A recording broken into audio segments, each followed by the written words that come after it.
Before the course, unfortunately, I was unemployed. Prior to that, I was running a coaching business down in Surrey.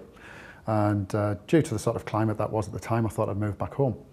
Didn't quite take off up here, so as I said, I found myself unemployed for about 8 months. Unfortunately, due to my circumstances, the payments run out after 6 months. So I was actually on zero income when I actually found the taxi Routeway. I enjoy driving and I like talking to people, and it was different. It's something I hadn't done before. So I thought it would be an opportunity to see if there was another avenue I could drive down, pardon the pun. The course itself was well structured, well put together, give you everything that you needed to know about the taxi business, particularly around their customer service, which they're now very hot on providing.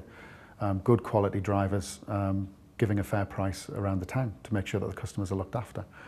The little bits that weren't working quite so well was the ability to be able to get into the council, get the forms that we needed, understand at what point you needed those forms and how to complete the forms. That bit was a little bit disjointed. But Janice and her team provided us with as much support as they possibly could. One afternoon I was standing in the council office and I was there for about 4 hours, and she emailed personally to give their assurance that we were actually on the taxi Routeway and they would receive their money and to release the forms, and that actually happened. If it hadn't been for the ESF project and the ability to be able to get me trained as a taxi driver without having to dip into my personal finances, my guess is that I certainly wouldn't be as far on as I am now. I wouldn't have taken the opportunity to drive a taxi. It would never have entered my head. I probably would have got to the point where my mortgage wouldn't have been paid.